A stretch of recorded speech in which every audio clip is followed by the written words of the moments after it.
مانجی دوو بەقوترین مانگ ئەو ساڵ مانجی دووە کەوا زۆرترین یاری گەورەی تێدا بڵاو دەکرێتەوە بەڵام کەس سەیری ڤیدیۆ ناکە ئۆکەی گەورەترین یاری ئەو مانگەی بێگومان چ بوو Horizon Forbidden West چەند پارتمان لێ بڵاو کردەوە 6 پارت کە چێتە شای کردیە کەس Elden Ring پارتیەکەم بڵاو کردەوە بەقوترین یاری ئەو ساڵە گەورەترین یاری ئەو ساڵە 2 ساڵە باسی دەکەم چێتە شای کردیە کەس ئەوجا هیچ کە داوای گەیم پلی لە ژیری مەکەن ئۆکەی ژیر کا گەیم پلی ژیر کا گەیم پلی ژیر کا گەیم پلی ژیر گوتیەوە گەیم پلی باس کەستم شاناکە کەس حەزی لە گەمەی باقوت نییە هەم حەزیان لە گەمەی بێقوت ئەمش حەزم لە گەمەی بێقوت نییە سەو ئەم تو تێک ناگەی خۆشەویستان و بەڕێزانم بەخێر بە بۆ ئەڵلقەیەکی نوێ بەرنامەی سفرێک ژیری تۆزەک پرچم ناڕێکە سەری خۆم چا کردیە ئەو ڕۆ حەزمەنە و مزەفەی لێدەم گوتم ما پرچم نەسوتێ سەو دا لێ بردنەکەمەکە تۆزێک دوو چاوم ناڕێکەوڕۆ بەڵام هیم گرینگ هەواڵە ونیا جوانی شەرت نییە ئەخلاق شارتە سەو باباسی هەواڵەکانی ئەو هەفتەیە بکەین گەورەترین یاری کە لەو هەفتەیە بڵاو دەکردنەوە بێگومان کە بڵاو کرایەوە یاری Horizon Forbidden West بوو مانجی دوو دەتوانین بڵێن بەقوترین مانگ بووە لە ماوەی چەندین ساڵی ڕابردوو لەنا دنیای ڤیدیۆ گەیم لەبەر دوو یاری زەبەلەح بڵاو کرانەوە یەکێکیان Horizon Forbidden Westە کە ئێستا بەردەستە من چەندین پارتم لێ بڵاو کردەوە لە چناڵەکەمەوە تا کۆتاییشەم پارتەکانی لە بڵاو دەکەمەوە کەستم شای ناکەم بەڵام بڵای دەکەمەوە Horizon Forbidden West سەرکەوتنێکی گەورەی بەدەستینە گەیمەرێکی یەکجار زۆری هەیە لە تویتەری سکرینشۆتی زۆری لێ بڵاو دەکرێتەوە گەیمەرێکی زۆر حەزیان بەو یاریە تەنانەت PlayStation خۆی دەڵێ Horizon Forbidden West یەکێکە لە سەرکەوتوترین یاریەکان کە تاوەکو ئێستا لانچیان کردیە لە مێژووی PlayStation گەیمەرێکی زۆر حەزی لێیە تەنیا کورد نەبێت کورد حەزی لە زۆر یاریانە نییە گرافیکی جوانە گەیمپلی جوانە گەیمپلی خۆشە واروەها چیرۆکەی زۆر سەرنجاکێشی هەیە کە یەک لە پارتەکانی ڤیدیۆکانی کە بڵاو کردە چیرۆکەی تقریبان شی دەکەمەوە باسیستەکە بەگشتیم دووەم زەخمترین یاری کە 2 ساڵە چاوەڕێ دەکەنەوە دەتوانم بڵێم ڕکابەرێکی گەورەی گارۆڤار ڕاگنەڕۆکی شاو ساڵ و پێشم وایە لە گارۆڤار ڕاگنەڕۆکی دەباتەوە باوەڕ ناکەم گارۆڤار ڕاگنەڕۆک بتە باش یاری ساڵ Elden Ring هەموو ڕخنەگریان دە دەی پێدەدەن 5 پێدا 100 پێدەدەن بەگشتی نمرەی 97% هەیە بەگشتی بوویتە بەرزترین نمرە لە مێژووی هەموو یاریەکان لە ماڵپەڕی ئۆپن کورتێک وەروەها لە مێتاکریتیکی 97% هەیە کە هیچ یاریەک ئەو ساڵ و تەنانەت بزانم پاریش وەکو یاری تریپل ئەی گەورە نەک یاری بچووک ئیندیوانە 97% وەرنەگرتی هەموو خەڵک دەڵێن یاریش نایبە من نزیکە یەک کاژمێر یاریەکەم کرد و پارتێکیشم لە چەناڵی یوتیوبەکەم بڵاو کردەوە لە دیسکریپشن دایدنێم یاخود بڕۆنە چەناڵ سەیری یاریەکەی بکەن خاوەنی چیرۆکەشی زۆر جوانە باسی Elden Ring دەکا باسی ئەنگوستیلەیەک دەکا لە مەنتیقەیەکیە بەناوی لانس بتوین لەو مەنتیقەی هەر کەسێک ئەو ئەنگوستی پێ وەکو شای ئەنگوستیلەکانە ئەو ئەنگوستی پێ دەتوانێت حکمی هەموو شتێک بکە بەڵام ڕۆژێک لەلایەن کەسێکی نەناسەوە کە بزەبت نازانین چیە و لەبەر چش ڕینگە دەشچێندرێ ئەو Elden Ring پارچە دەکرێت هەر قەومە و پارچەیەک لەو ڕینگەی لە بۆ خۆی دەبە و کۆنتڕۆلی ناوچەکانی خۆی پێ دەکات بەڵام تۆ وەکو قەومێکی بەناوی تارنش دەتەوێت ئەو Elden Ring کۆکەوە و ببیە Elden Lord یاخود Elder Lord بێ لۆردی هەموو مەتیقەکەی و هەموو شتەکان کۆکەوە جا وەکو یاریەکانی پێشووی From Software بۆسفایتی گەورەی تێدایە دوژمنی گەورەی تێدایە و یاریەکە ئاسانیش نایب بێگومان یاجی قورس دەبێت من سەرەتا یاریەکەی دووجار مردم هەر ڕەپارتێکم دووجار مردم سەو دیفیکڵتی تێدا نیە ئیزی مۆدی تێدا نیە بەڵام بەو کەسانی وەکو من نوێرە ناو زنجیرەکەی هەندێک شتیان بەردەست خستێ وەکو جادوو وەروە هەندێک شتی تایبەت کەوا لەوانەیە گەیمپڵێکە دەبۆ ئاسانتر بکە Elden Ring تاوەکو ئێستا تۆپە نایابە میوزیکی زۆر ڕاقی بوو گرافیکی ڕاستە وەکو گرافیک فیدلیتی زۆر سەرنجاکێش و جوان نییە وەکو تێکسچەر بەڵام وەکو ئارت دایرێکشن وەکو ئارت دیزاین بەگشتی یاریەکە زۆر جوان دیارە و جۆر مارتن نووسەری Game of Thrones چیرۆکی یاریەکەی دەوڵەمەندتر کردیە بەشداریکە لە نووسین زۆرێکەوە پێشەوە دیارە کە جۆر مارتن دەستکاری چیرۆکە کردی من هەندێک شت هەیە لە ناوەکان شتەکان دەزانم ئەوە نووسینی جۆر مارتنە چۆ Game of Thrones هەموو بینیوە میازاکیش خۆشی بێگومان دەرهێن دیارەکە یارێکی سەرنجاکیشە تکا دەکەم بڕۆم بیکەن هەر لەسەر Elden Ring هاوڕێن لە سعاتی یەکەم کە لەسەر ستیم بەردەست بوو دوێنێ شەو 600,000 کەس یاریەکەی دەکەن ڕاستە خۆ واتە 600,000 کەس لەبەر تەنیا لە ستیم چاڕوانی بەردەستبوون یاریەکە بوون کاتە کاژمێرە کاتە خوارێ 600,000 کەس یاریەکەی دەکرد بەو شێوازە زەخمە یاریەکە بەڵام بەداخەوە تۆزێک کێشەی تەکنیکی لەسەر PC هەیە و ئەوەندەی کە جێم لێ بۆ لە ئۆنلاین دەڵێن کێشەی لەسەر گرافیک کارتەکانی 3000ەکان هەیە پاچێکیان بڵاو کردەوە دەیوەن پاچ تۆزێک کێشەکانی زیاتر کرد کێشەی ستەرەری هەیە ستەرەر واتە شتەکە ئەوها دێتن ڕادەوەسی دوایە دەستەوە ناویەک یعنی تۆ دەڵێ دەوێ خۆی ڕاست کاتەوە بەڵام لەسەر PlayStation 5 من یاریەکەم تا کردەوەی کێشەیەکی گەورەی وای نەبوو لەسەر Xbox Series کێشەیەکی وای گەورەی نییە تاوەکو ئێستا گەیمەران باسی بکەن بەگشتی یاریێکی پۆڵەشە تۆزێک لەسەر PC کێشەی هەیە ئەویش تەنیا لەسەر یەک جۆر گرافیکار بەڵام بە زووترین کات From Software ڕاگەیان کە چارەسەری دەکەن Take-Two ڕاگەیان گوتی ئۆکەی دەزانم GTA Trilogy کێشەی زۆر بووم سەو لەو 1-2 هەفتەی ئەپدێتێکی بەردەست دەخین یاخود ئێستا بەشێک لە ئەپدێتەکەیان بەردەست خستیە و لە چەند ڕۆژی داهاتوش ئەپدێتەکە بە تەواوەتی بەردەست دەخەن زۆربەی هەر زۆری کێشە و گلیچ و ئەو کێشانی ناو GTA تریلۆجی هەیە چارەسەر دەکەن لە GTA San Andreas و Vice City و GTA 3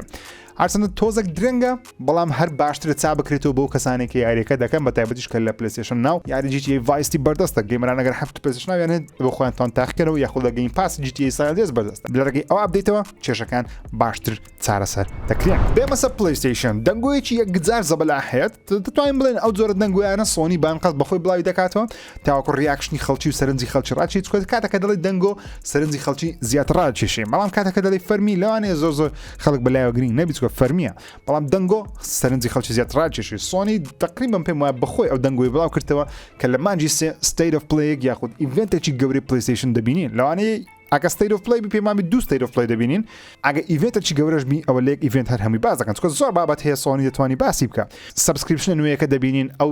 جۆرە خزمەتگوزاری دەبینین کە پێچەوانەی گەیم پاسیە بەڵام مەسە پلیستیشنی لە هەفتەیە شاکرێکەوە سێ زۆر تیێری دەبی تیێریان بێگومان پێشش باسم کردێوەکو PlayStation Plus بە ناوی ئیسنشل تیێری ئیسنشلەکە PlayStation Plus دەبیتن بەڵام ناوەکەی دەگۆڕن لە بۆ ئیسنشل واتە پێویستە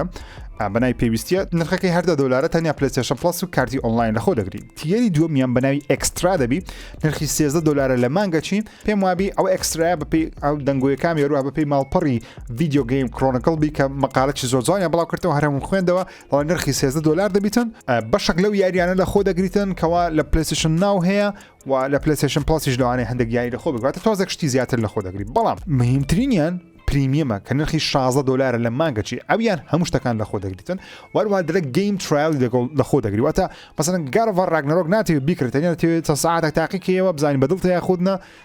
لە ڕگەی پریمیەمەکەی یاریە فێرست پارتەکانی سۆنی دەتوانێت تاقیکەوە لە ماوەی کاژمێرە گەن دوو کاژمێر پێشەوەی ئەنجامی بڕیار بدەیت کە بیکڕێ دەڵێ وەکو EA Play دەبیتن چۆن EA Play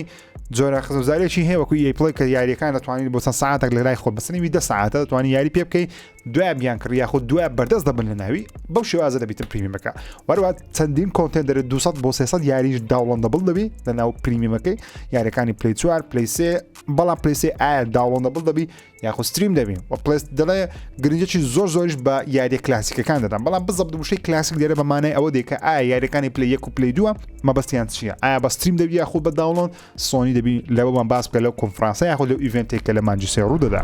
هەر لەسەر State of Play-ەکەی بەپێی دەنگۆیەکی یەکجار گەورە بیتن تقریبان یەکێک لە پەرەپێدەرەکانی پێشووی یاریەکانی God of War ڕایگەیاندکەوە God of War نوێ تریلەرێکی نوێ لێ دەبینین لە مانجی سێ و هەروەها ریلیز دەیتیش دەبینین و دەبی چکە ئێستا کاتی ئەوەیە سۆنی پێمان بڵێ کاکە God of War Ragnarok لە فلان تاریخ بڵاو دەکرێتەوە پێمان بڵێ کاکە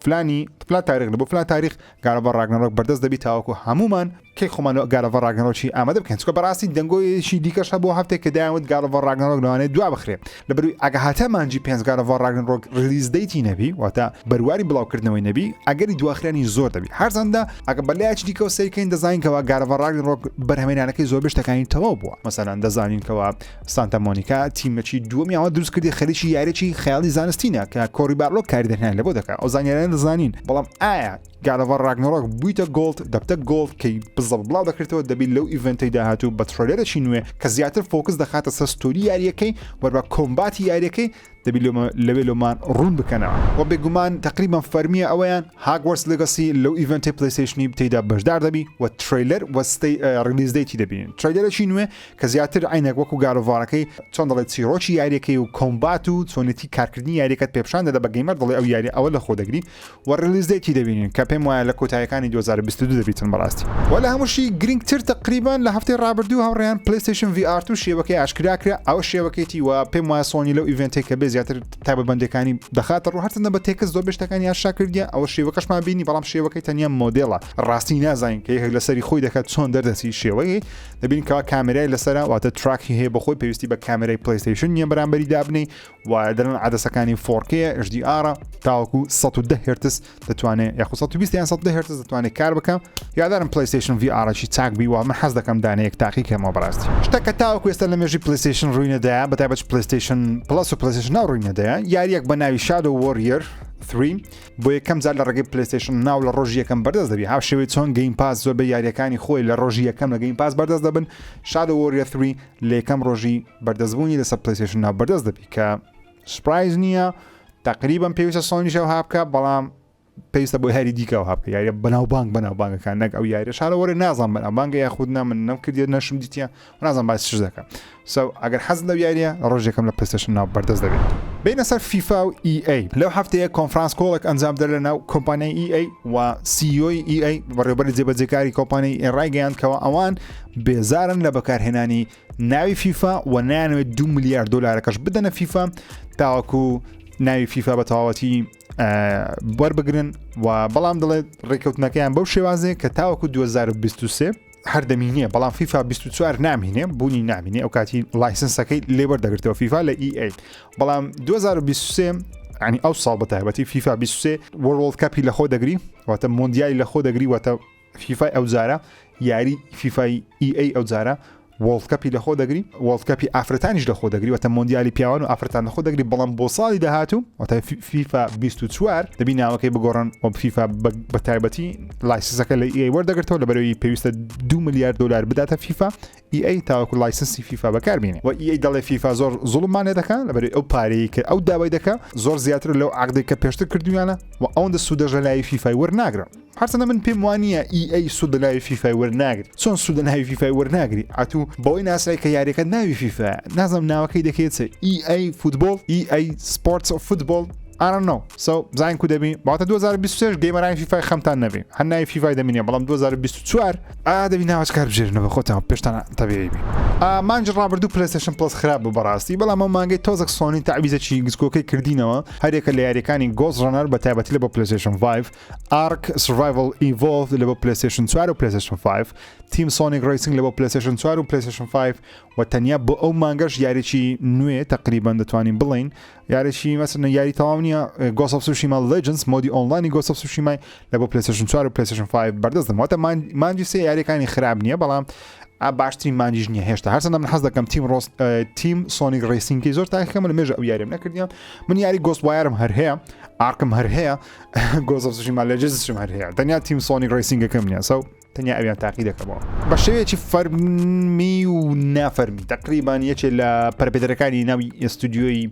ئینفینیتی وۆرد ڕاگەیاندێکەوە کاڵ ئۆف دیوتی لە 2023 هیچ یاریێکی نوێ بڵاو ناکاتەوە ئەو ساڵ دوو کاڵ ئۆف دیوتی دەبینین دەزانین ئاشکرا فەرمیە وۆرزۆن 2 لە بۆ پلیستیشن 5 و Xbox Series وەروەها کاڵ ئۆف دیوتیی وەکو مۆدرن وارفەر 2 لەسەر پلیستیشن 4 و پلیستیشن 5 وەروە Xbox One و Xbox Series PC بڵاو دەکرێتەوە بەڵام لە 2020 ئیسراحەتێک دەدرێتە هەموو پەرپێدەرەکانی کاڵ ئۆف دیوتی تاوەکو بیر بکەنەوە لە بۆ 2024 یاریێکی تۆپی نوێی ڕاقی بڵاو بکەنەوە کاتەکە بە کۆمپانیای مایکرۆسۆفتی بە فەرمی واتە لە 2023 کاڵ ئۆف دیوتی نابینین ئەو ساڵ دوای کاڵ ئۆف دیوتی دەبینین پێشەوەی کاڵ ئۆف دیوتی ببتە بەشێک لە کۆمپانیای مایکرۆسۆفت جا ئەو کاتی چ دەکەن چ ناکەن چۆن بەرەنگاری ئەو بیرۆکە نوێیانە دەبنەوە کە زۆربەی چەند ساڵێکە خراپن وەروە باس هۆکاری ئەوەش کە 2023 هیچ یاریێکی کاڵ ئۆف دیوتی نایە هۆکارەکەی بۆی دەگرێتەوە لە 2022 بە تایبەتیش 21-22 ڤانگار زۆر نەفرۆشە و ڕێژەکە بەو شێوازەی بوو خەڵکەکی زۆر میەک بە خۆم کە گەیمەرم هەموو ڕۆژە یاری دەکەم ڤانگاردم نەکرد بەلاش مۆگرینە دەیکڕم کاتەکە نرخی بۆ $15 یان کاتە سە گیم پاسی لەبەرەوەی یاریەکە ستەرنج ڕانش شایمە خۆم تاوەک پارێ دەزکە من کۆلەکتەری دیجیتالیمە حەز دەکەم بە دیجیتالی هەموو یاریەکەم هەبی بەڵام نامێن نرخەکی زۆر پێ بدەم خاوەنی نرخێنیا بەڵام $70 بە هۆرایزنی دا پێماساییە $6 بە ئێلدن ڕینجیدا هەر پێماسایە لەبەرەوەی ئەوانە زام یاری زەبەلاح و نوێ و تایبەت دەبن ئۆکەی چاوەڕێ بووین کاپکۆم ڕزدنی ڤڵۆکی نوێ ئاشکرا بکە بەڵام ستریت فایتەر 6 ئاشکرا کرد ترەیلەکەی زۆر سینەماتیک و جوان بوو دوو کاراکتەر ڕئیسیە سەرەکیە بەناوبانکەی ستریت فایتەری نیشان دەدام و بڕیارە یاریەکە لە هاوینی 2022 بە فەرمی بڵاو بکرێتەوە بەڵام کەی ڕزدنی ڤڵ نوێیەکە دەبینین دەنگۆ هەیە کە لە ئیڤنتی داهاتووی پلیستیشن بی یاخود ئیڤنتی داهاتووی Xbox بی من پێم وایە زیاتر بۆ لایەنی Xboxەکەیە لەبەرەوەی پلیستیشن ئەگە گاد ئۆف وار ڕاگنەڕۆک و هاگوارتس لێگەسیەکە یان هاری پۆتەرەکەی نیشان بدا پێم وابی ڕیزنیڤڵ پێویستە لە لایەن Xbox و ئاشا بکرێتەوەکو فۆکس و سەرنجی خەڵکی زیاترڕاتشی چکە ناکرێت سێ یاری زەبەلاح لەیەک ئیڤنت خەڵک سەرنجی دابش دەبی بەڵام ئەگەر لە لایەن Xbox و ئاشا بکری کە ئەگەر بێت و ئەو ژیارێکی زەبەلاحی خۆی ئاشانەکە لەگەڵی پێم وایە خەڵک زۆر سەرنج ڕاتکێشی و هیوادارم لە مانجی سێ یاخود مانجی 4 ئیڤنتێکی گەورەی Xboxش ببینێن پێشەوەی بگەینە E3 ئەوانە بە پێی دەنگۆیەکی بیوە تقریبا پێی گلیچەکی بیتن کە ئاشکرا کریا لە ناو ستۆری پلیستیشنی پلیستیشن پلس لەوانەیە یاری سیفوی زیاد بکە لە بۆ گەیمەرانی هەرچەندە سیفو تازە بڵاوکرێتەوە نرخیشی $50 کە پێم وابی نازانم بزانم چەندە چکە نەم کڕیاریەکە